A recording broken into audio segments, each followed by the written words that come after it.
Fala turma, beleza? Então seja bem-vindo, bem-vinda aí ao nosso canal aí. E vamos dar sequência, né, ao nosso terceiro episódio dessa temporada aí de como as imagens se formam, né? Hoje a gente vai falar sobre o exame de imagem ressonância magnética, ou imagem por ressonância magnética. É um exame também que está ficando muito mais frequente nas clínicas, nos hospitais, nos ambulatórios, né? E que tem uma importância muito grande para nós fisioterapeutas, porque vai permitir você identificar estruturas de tecido mole, ligamentares e tendões e etc., que podem estar comprometidos, né, em maior ou menor grau, e que vai lhe ajudar, né, a direcionar também na sua avaliação física e funcional quais são essas estruturas que estão comprometidas, né, e qual é o impacto, né, que essas estruturas podem ter na funcionalidade do nosso paciente. Lembrando sempre que o exame complementar, ele vai auxiliar, ele vai complementar a nossa avaliação físico-funcional. Então, a gente precisa ter... Então, pessoal, seguindo aqui com o nosso terceiro episódio, né, como as imagens se formam, e hoje a gente vai falar da imagem por ressonância magnética, como eu já disse, um exame cada vez mais comum, mais frequente. É importante a gente entender, então, como esse tipo de exame ele produz as suas imagens, porque isso facilita a nossa interpretação e o nosso raciocínio também em cima da análise dessas imagens, certo? Vamos lá. Deixa eu passar aqui. Aí.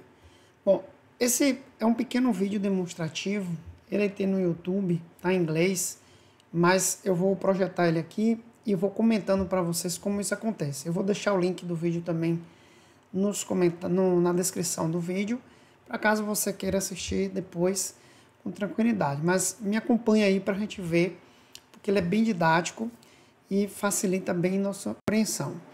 Então, o exame de imagem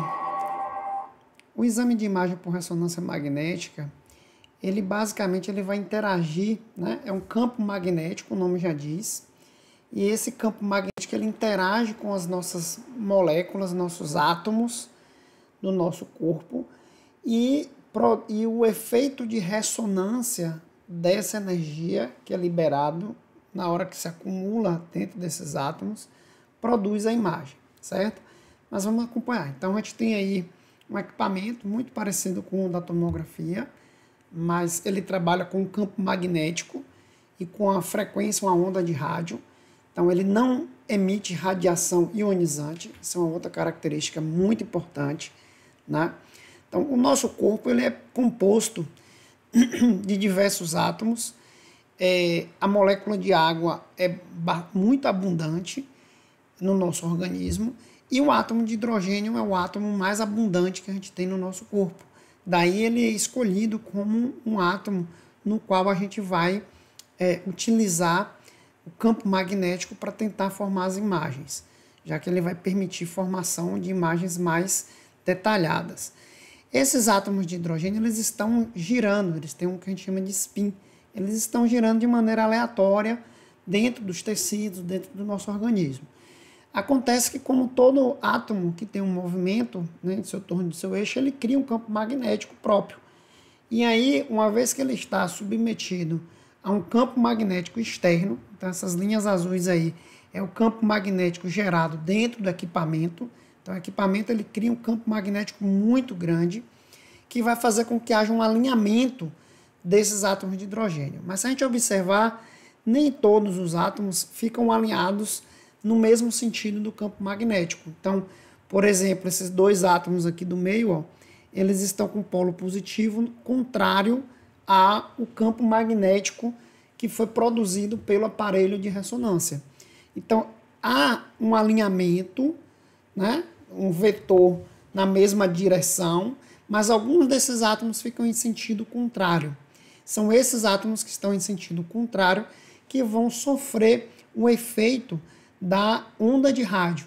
Então, um equipamento, uma placa, como se fosse uma antena de rádio, emite uma onda, né? Essa onda de rádio, ela é emitida por esse equipamento e ele vai chegar até esses átomos que estão agora em uma determinada direção, porque está sob o efeito do campo magnético, né? Então imagine aí o nosso corpo todo alinhadinho com os átomos em função desse campo magnético.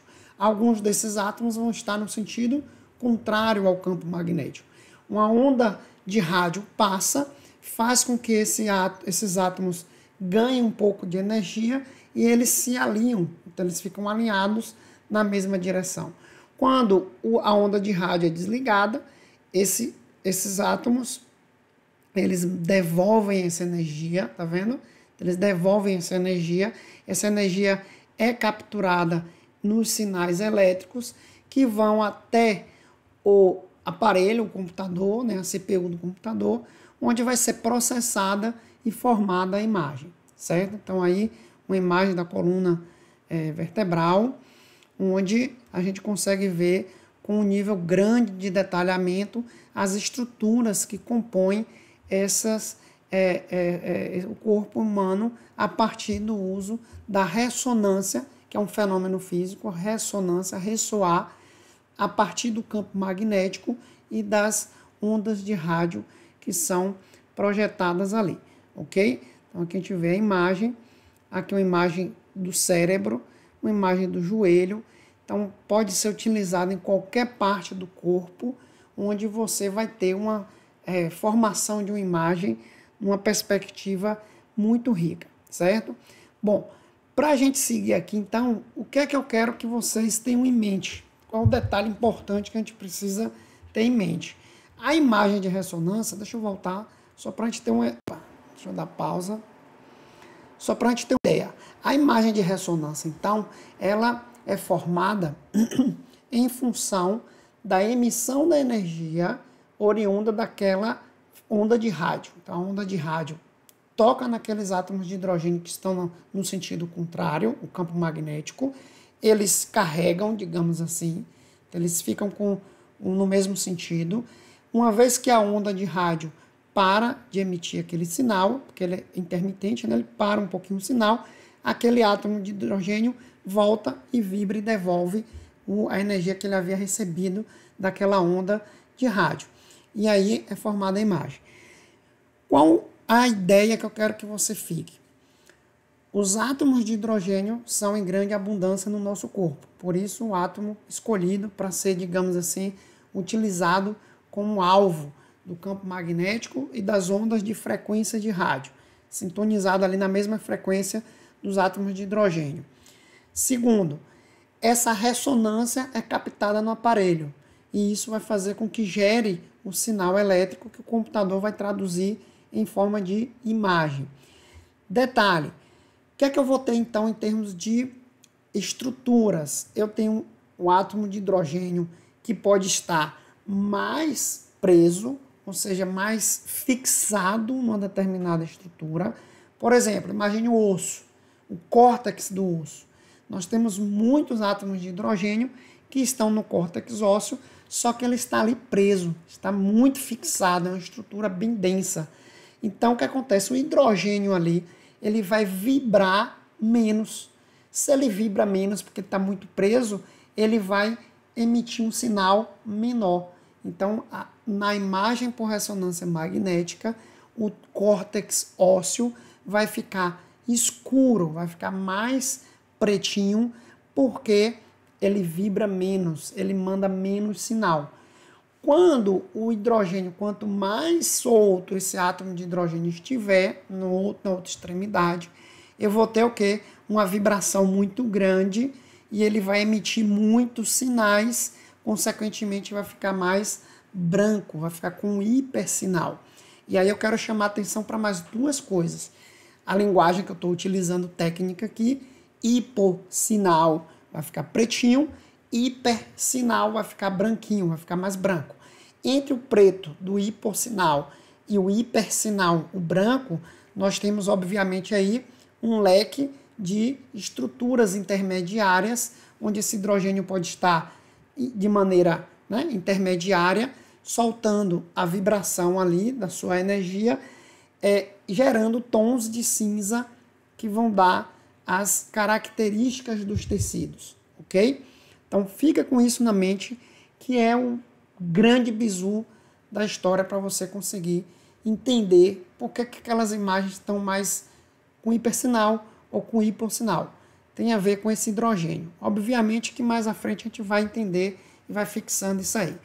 Bom, as ressonâncias magnéticas, elas são aplicáveis e recomendadas para uso em várias áreas, né? Mas a gente tem, né?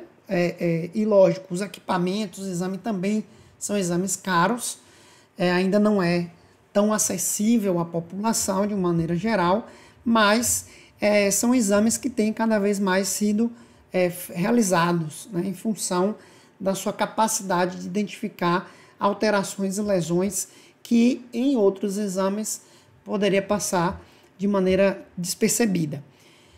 Então, é muito utilizado na neurologia, porque o cérebro, né, a caixa craniana, a caixa óssea, ela dificulta, né, a visualização de imagens, por exemplo, em raio-x. Você não vai ver um raio-x onde você consiga identificar lesões neurológicas. Então, daí você vai ter que aplicar ou a tomografia ou a ressonância magnética. Então, a ressonância magnética, por sua qualidade da formação da imagem, ela vai permitir um nível de detalhamento melhor do que a própria tomografia. Mas é preciso avaliar em que circunstâncias é mais indicado uma ou outra, né? Existem, todos os exames, eles existem pontos positivos e pontos negativos, vantagens e desvantagens. Existem indicações e também existem contraindicações, né? Mas na área de neurologia, na área de neuro, é muito comum a gente ver pacientes aí com suas ressonâncias magnéticas de coluna vertebral, né? Então, muito comum, pacientes com hérnia de disco, com degeneração radicular, com cirurgias, né, pré e pós-operatório, de cirurgia de coluna vertebral, radiculopatias, infecções, tumores, então tem muita aplicação. Na área músculo-esquelética, a fisioterapia aí, quem trabalha com a parte de traumato-ortopedia, desportiva, pilates, enfim, praticamente, né, 90% das áreas da fisioterapia tem alguma relação aí com atuações diretamente no sistema músculo-esquelético, e a ressonância magnética vai permitir você ver bem articulações, músculos, tendões, cartilagens, processos inflamatórios, artropatias, né? Uma aplicação muito grande. Na área de abdômen e pelve, aí talvez já mais não é tanto a nossa área da fisioterapia, mas muito utilizada aí, né? Na área cardiovascular, então muito comum também para identificar lesões cardíacas, né? Mamografias, as gestantes também, uma vez que como a ressonância magnética não utiliza a radiação ionizante, então para submeter uma gestante a uma ressonância magnética, você vai ter bem menos aspectos de contraindicação do que uma tomografia, que é uma radiação ionizante, que sobretudo nas fases iniciais do desenvolvimento fetal, há um risco ali de aquela radiação ter alguma interação com o feto, né? Então, para gestantes também é bastante indicado o uso de ressonâncias magnéticas, né? Aqui então a gente vai ver algumas diferenças em termos de uso e situações entre exames diferentes, né? Como eu falei, todo exame ele tem sua vantagem e tem suas limitações, né? Então, por exemplo, aqui a gente tem uma radiografia do punho, né? Da região de punho e mão aqui, ó. Então, o punho direito do paciente, uma radiografia de PA, onde aparentemente está tudo ok, está tudo normal. Não dá para ver na radiografia alterações que possam justificar ou predizer algum tipo de complicação mais séria nesse paciente, né? Entretanto, o paciente, mesmo submetido ao tratamento, e aí vai passando alguns dias, e aquele quadro de dor, aquele quadro do paciente não evolui de maneira satisfatória. O que é que pode estar ocorrendo ali? Alguma lesão que a imagem de radiografia não foi capaz de detectar. E aí você precisa ter um certo cuidado para ver que nessas circunstâncias o paciente pode estar cursando com algum tipo de lesão que aquele exame não foi possível detectar, ou ele estaria em uma fase muito precoce da lesão que a radiografia não fosse capaz de identificar, né?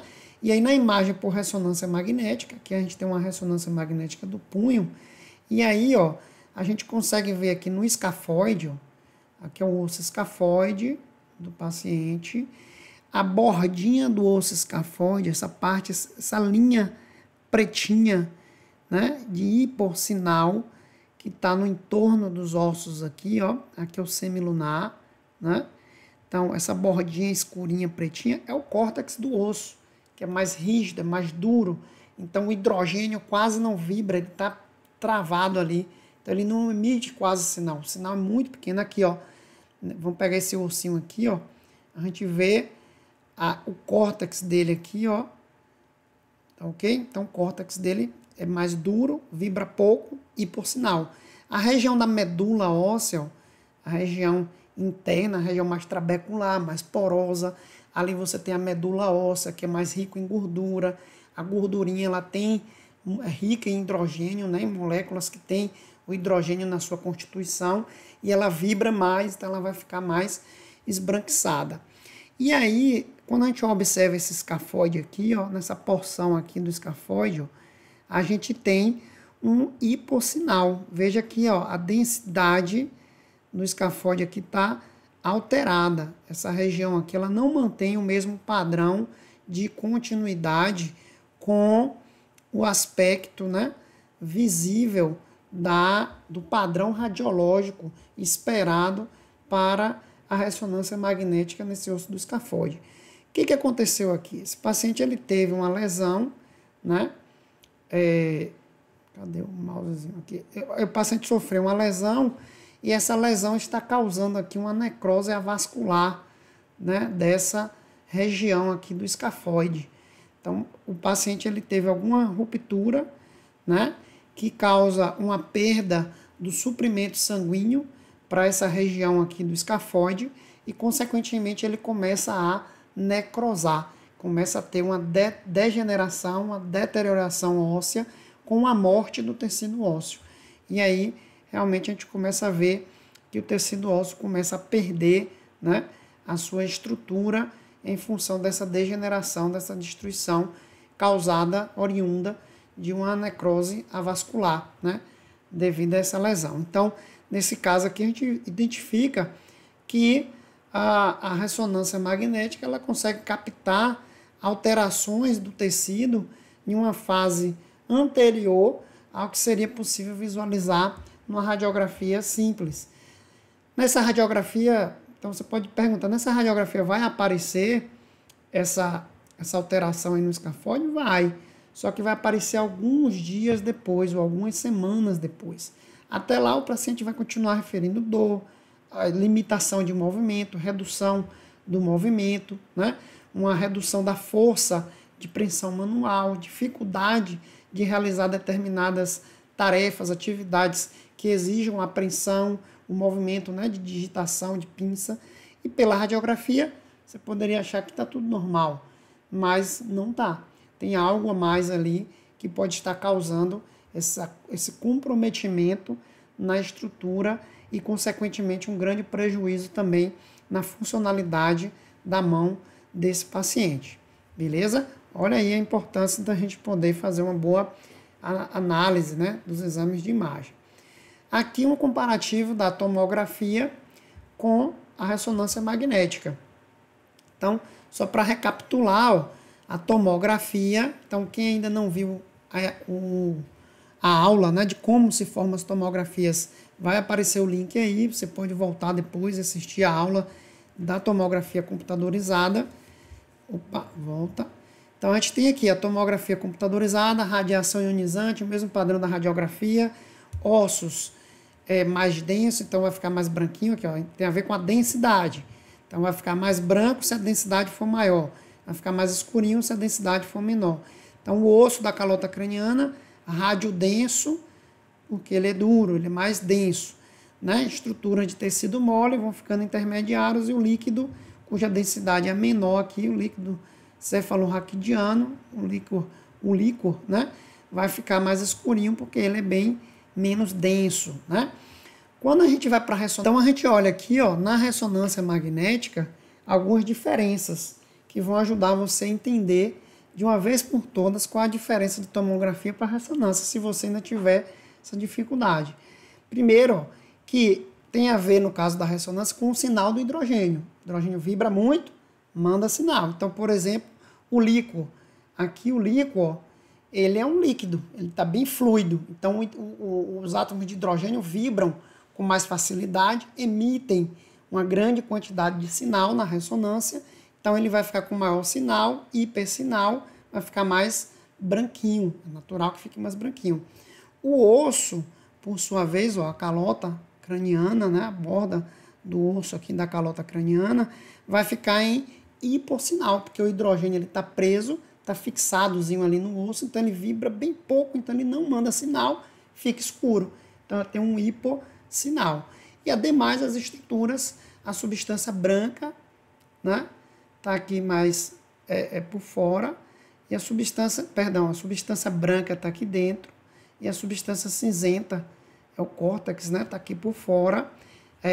A gente vai detalhar isso um pouquinho mais para frente, para você entender como a gente vê dentro da parte de neurologia do cérebro essas distinções das estruturas na ressonância magnética. Mas aí já deu para ver que temos uma diferença boa e importante entre a tomografia computadorizada e a ressonância magnética, beleza?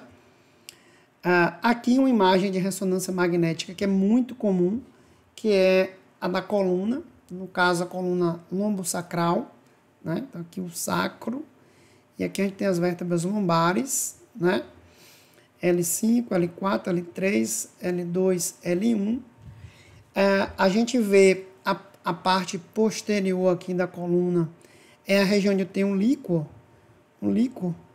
né? do canal da medula espinhal, então mais branquinho, porque ali está o líquor, então o líquor ele vibra mais, manda um sinal maior, né?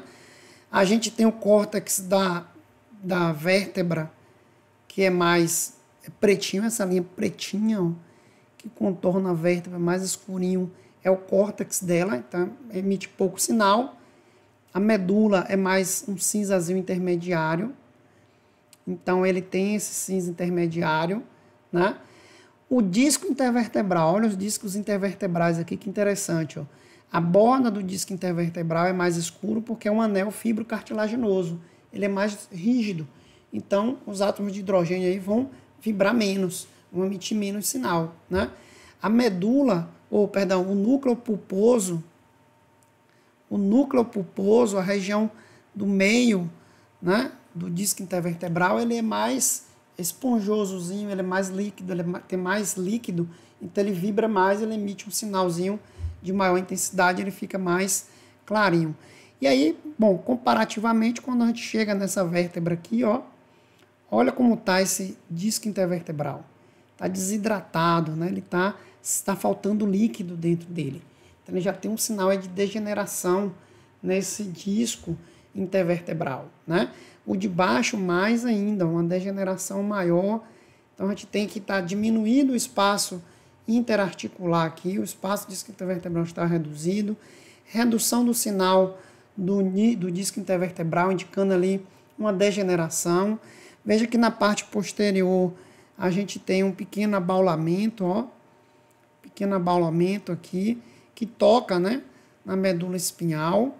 A gente tem nesse caso aqui, ó, sinais de osteófitos, ó, anteriormente, aqui também sinal de degeneração, né, nesse corpo vertebral. Então a gente tem aqui um sinal, né, uma área L4, L5, L5, S1 aqui, ó.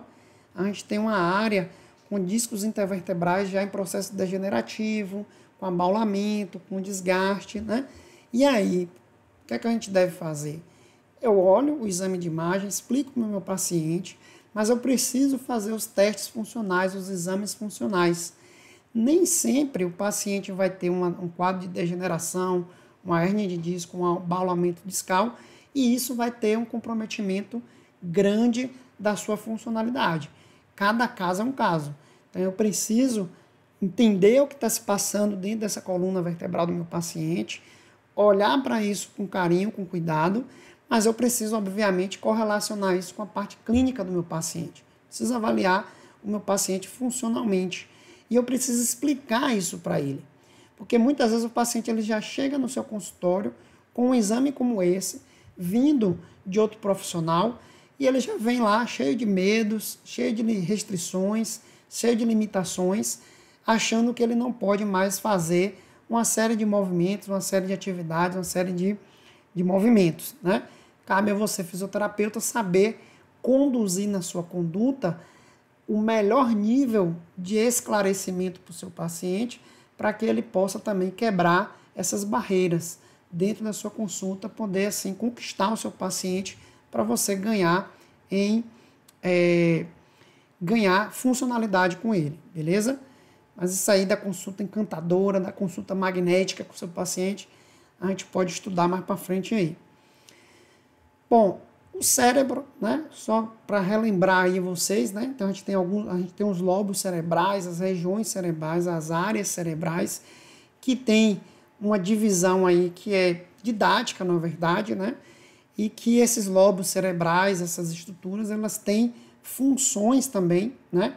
Então a gente tem essas áreas são irrigadas por artérias e veias, né? Que vão fazer toda a parte vascular.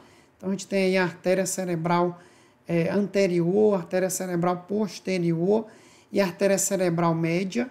Aqui a artéria cerebral média, ó. A artéria cerebral média, ela pega uma área bem grande de irrigação do nosso cérebro.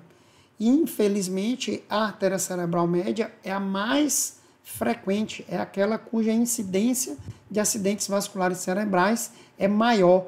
E aí o paciente ele fica com aquele quadro neurológico de hemiplegia em função, muitas vezes, de uma lesão na artéria cerebral média, né?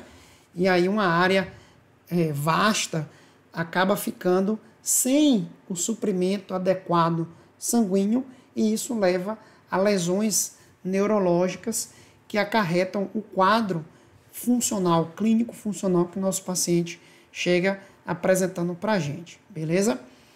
Aqui apenas para demonstrar que então, tem essas funções. É importante que você saiba que as funções do cérebro, um esqueminha como esse dos livros, né, que a gente vê, são esquemas didáticos que vão lhe ajudar a ter uma ideia geral. Mas é sobretudo importante entender que os avanços nos estudos na área de neuroanatomia funcional, a própria ressonância nuclear, a ressonância magnética funcional, tem demonstrado que o cérebro da gente tem uma plasticidade incrível. Então, as áreas elas não trabalham de maneira isolada, elas estão altamente integradas, conectadas, as vias associativas funcionam integradas. Então, aquele paciente que tem um quadro neurológico, se bem desenvolvido e bem trabalhado, ele poderá apresentar evoluções no seu quadro de funcionalidade em função do ganho dessa plasticidade e o aprendizado que vai sendo desenvolvido em função de outras áreas poderem assumir tarefas ou desempenhar funções que antes não eram prioritariamente daquelas áreas. Então, isso aí é importante que você tenha em mente, mas é importante conhecer também didaticamente essas áreas que compõem aí a área cerebral funcional, beleza? Bom, a ressonância magnética, ela, tal qual a tomografia, ela pode ser feita no corte axial, no corte coronal e no corte sagital. No corte sagital, beleza? A imagem, ela pode ser feita, que a gente chama de janelas, lá na tomografia. Aqui na ressonância a gente fala em ponderações. Existem várias ponderações. O que é uma ponderação, professor? Como é que isso funciona? A ponderação é como se fosse filtros. Imagine o seu celular, você não abre lá, não faz uma foto e não bota um filtro retrô, filtro de não sei o quê. e muda a cor da foto, a cor da imagem, coloca preto e branco, então você não faz algumas manipulações da imagem a partir do uso desses filtros. Imagine que as ponderações da ressonância magnética são esses filtros. E aí o computador ele pode ser utilizado para fazer essa ponderação, para facilitar a perspectiva da sua visualização enquanto uma imagem, beleza?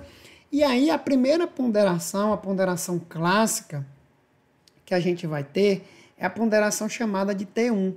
Então, quando você pegar o exame de imagem de ressonância magnética, vai ter lá no alto, no cantinho lá, T1, ponderação em T1, vai ter o nome da ponderação que está ali.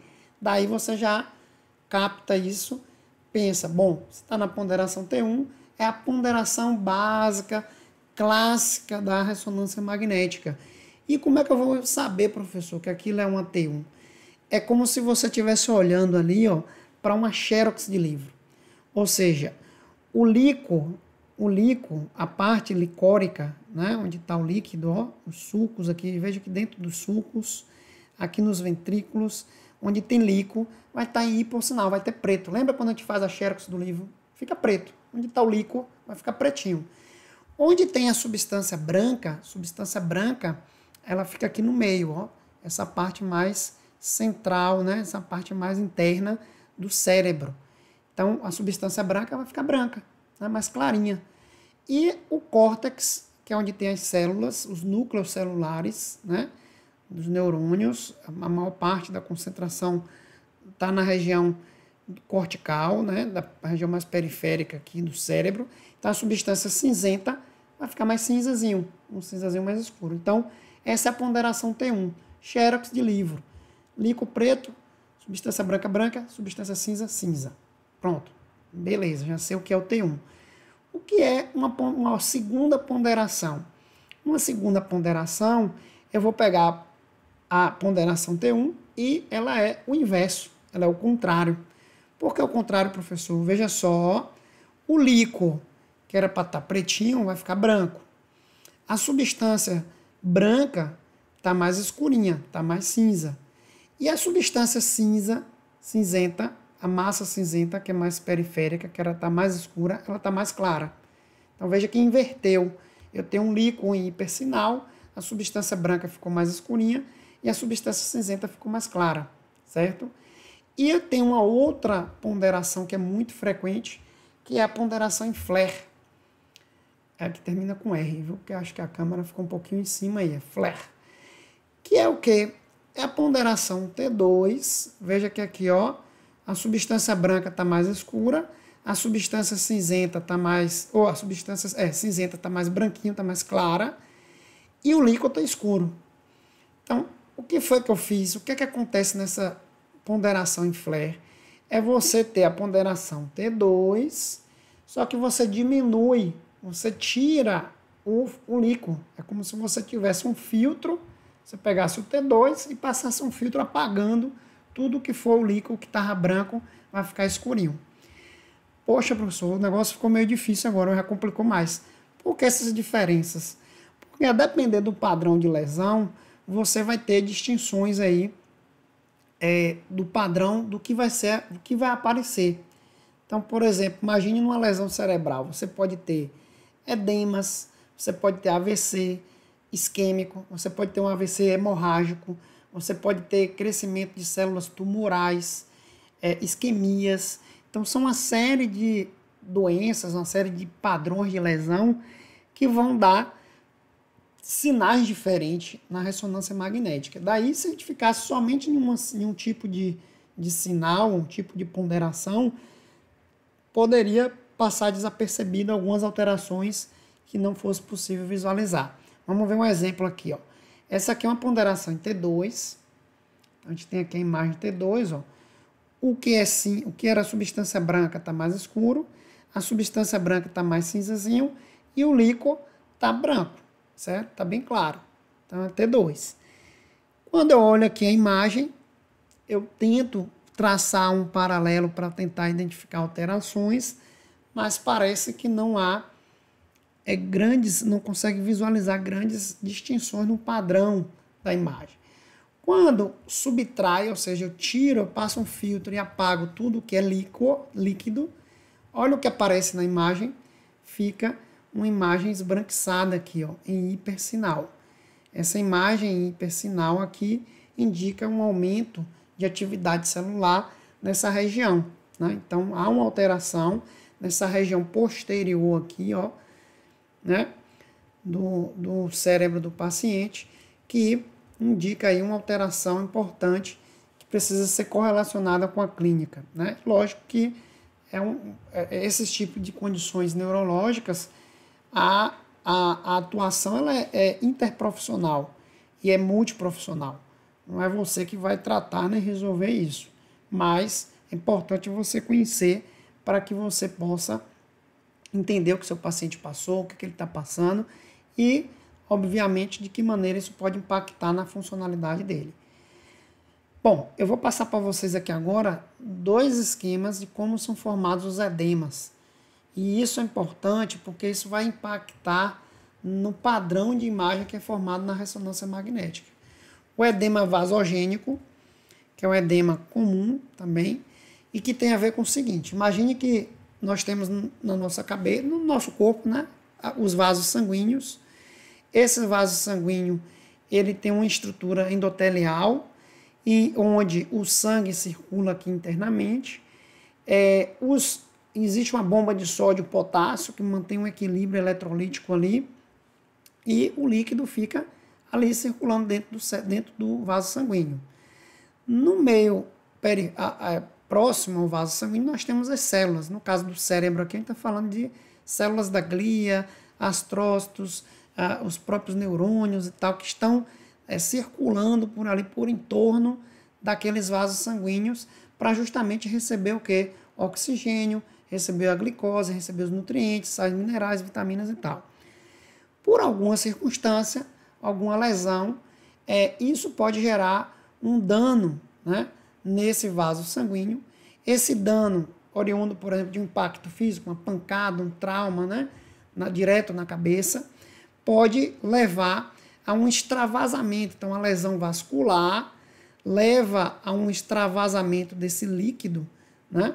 E esse líquido extravasando, ele vai preencher e vai todo o espaço perivascular e vai, digamos assim, empurrar as células para outras áreas, vai apertar. Então, imagine dentro do cérebro uma hemorragia cerebral, uma lesão que há uma disruptura, há uma ruptura de um vaso sanguíneo, como um aneurisma cerebral. Ele rompe, esse aneurisma ele se rompe, há um extravasamento, isso a gente chama de hemorragia.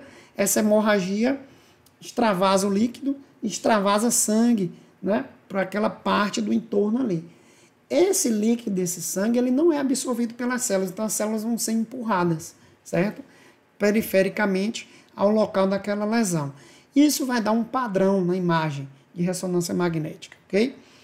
Um outro padrão é o edema que acontece, é o que a gente chama de um edema citotóxico, ele acontece dentro da célula. Porque, na realidade, nesse segundo padrão agora, a lesão, ela acontece, por exemplo, vamos pegar um exemplo aqui da isquemia. No AVC isquêmico, por exemplo, o que é que acontece? O indivíduo, ele deixa de receber um fluxo sanguíneo numa determinada área, e isso faz com que as células entrem em um processo de sofrimento, de um estresse, porque não consegue produzir o ATP, porque não está chegando oxigênio, não está chegando glicose. Consequentemente, essa célula ela começa a apresentar um desequilíbrio na produção de ATP. Ela começa a produzir baixo ATP, então ela começa a ter uma depressão do ATP. Isso faz com que a bomba de sódio e potássio comece a diminuir seu funcionamento até parar de funcionar. Isso leva o sódio para dentro da célula, e as moléculas de sódio sempre carregam com ela moléculas de água, e isso vai fazer com que essa célula comece a ficar em um fenômeno que nós chamamos de tumefação celular. Ela começa a inchar, porque vai começar a entrar muito líquido dentro dessa célula. E aí a célula isquêmica, ela tende a inchar primeiro, né? E aí isso vai levando um desequilíbrio dentro do funcionamento dessa célula, até que ela possa evoluir, por exemplo, para uma necrose, para uma morte celular. E aí, quando ocorre a morte celular, esse processo vai gerando um efeito em cascata nas células vizinhas, inflamação e etc. E começa o edema, então, extravasar também para o entorno das células e dos vasos. Então, eu tenho um edema agora que ele está mais difuso, está mais espalhado, porque ele está dentro das células, ali tem células mortas, e também tem um edema inflamatório na região ao redor daquele ponto de onde a lesão efetivamente se concentrou em maior intensidade. Vamos ver um exemplo. Aqui, ó, a gente vê uma imagem, essa imagem ela está em T1, né? Então a substância, não sei se dá para ver direito, a substância branca está mais branquinha, a substância cinzenta está mais escurinha e o líquido está pretinho. Aqui, ó, os olhos, o líquor dos olhos está pretinho. Então, beleza, tem aí uma imagem T1. Olhando a imagem aqui, ó, já dá para ver que tem algo de alterado, algo que não bate anatomicamente, porque, ó, esse lobo aqui, ó, temporal, ele está aqui, na verdade, a base do lobo frontal, início do temporal, ele pega essa área anterior aqui, ó, e eu tenho aqui uma área mais de hipossinal. Opa, então tem algo aqui ocupando esse espaço. Veja que ele está da mesma cor do líquido dos olhos, ó. Então é um líquor, é uma espécie de líquido que está por aqui. O que será isso? O que está ocupando esse espaço aí, né? É feita uma imagem em T2. Olha que agora a região central da substância branca está mais escurinha, a substância cinzenta está mais clara e o líquido ficou clarinho. Olha a região do líquido dos olhos, ó, e aqui está branquinho. Então, aparentemente é um líquido, realmente um líquor que houve aqui. Pode ter sido um edema, né? Uma hemorragia, um edema causado por um trauma que acumulou um líquido, né, nessa região aqui, ó, e aí causou uma compressão dessas estruturas neurológicas adjacentes ao local da lesão. Mas aí fica, será que aqui é realmente líquido ou será que é um aglomerado de células, por exemplo, um tumor, né, que também tem uma característica muito parecida, né? E aí é feito a FLAIR, a imagem FLAIR, que é onde eu tenho o mesmo padrão de T2, só que passa o filtro tirando o líquor. E aí veja que apagou realmente tudo. Então esse líquido realmente é um líquor, né? Provavelmente um líquido inflamatório devido a um trauma, uma pancada nessa região aqui. Dá até para ver, ó, aqui um abaulamentozinho nessa região, ó. Provavelmente um edema aqui nessa estrutura, né? De onde o indivíduo pode ter tido algum trauma, alguma pancada, causando assim um edema cerebral importante, né? A gente tem aqui então uma outra imagem mostrando aí um edema vasogênico. Olha que o edema vasogênico, como eu falei lá, o edema ele fica fora das células. Então as células elas vão sendo empurradas e aí vejam, na região, cadê o mouse? Esse mousezinho será que some? Na região periférica aqui, ó, tem umas células, então elas vão ficando apertadinhas. Lembra que na substância cinzenta é onde eu tenho os núcleos das células, a estrutura mais pesada, digamos, da célula. E a substância branca, a região branca, ela foi embebida, ela foi envolvida por esse líquido inflamatório, né? Dessa lesão que aconteceu aqui, desse edema vasogênico. No edema agora aqui, ó, a gente tem uma outra alteração, ó. Olha como ele é mais difuso, né? É um edema mais espalhado, ou seja, ele pega a parte pericelular, mas também dentro das células. Então aqui a gente tem um edema citotóxico, né? Dando indicativo do edema citotóxico. Aqui é uma imagenzinha só para a gente já ir finalizando com aplicação de contraste.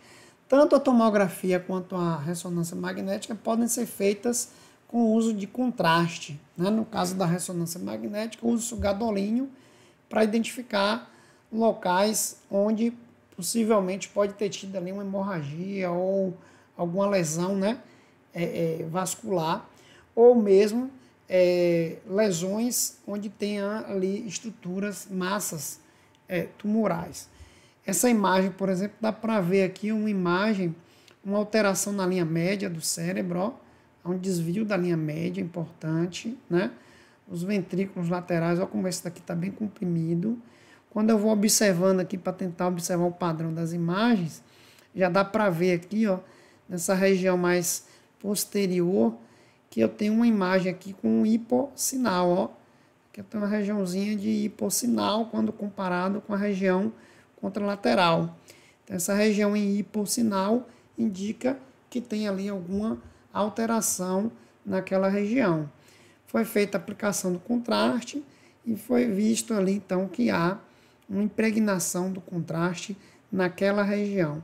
Então, provavelmente, região de proliferação de células, onde, eventualmente, há ali comprometimento de pequenos vasos, havendo, portanto, pequenas hemorragias, pequenas lesões vasculares naquela região.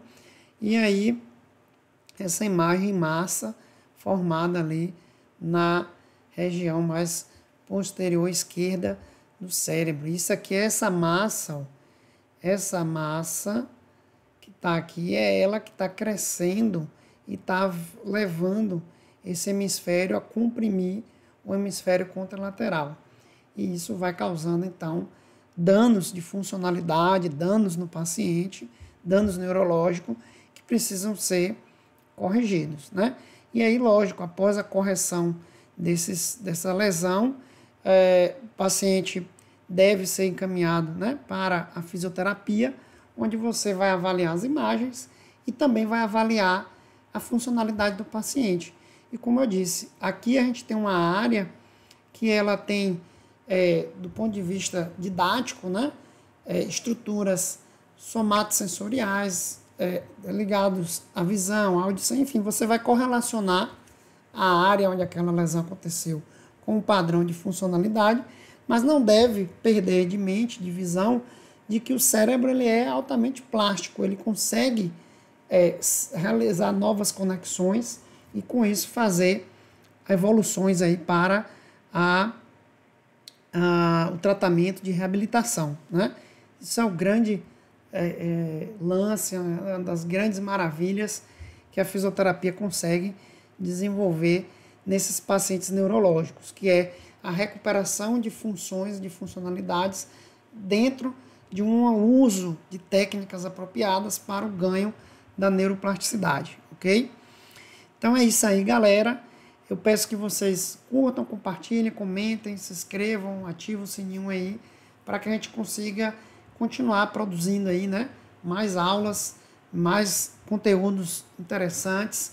Se você tiver alguma dúvida, coloque nos comentários. Se tiver algum elogio, coloca nos comentários. Se quiser também propor temas para aulas, pode colocar aí que a gente vai implementando aí ao longo do tempo. Valeu?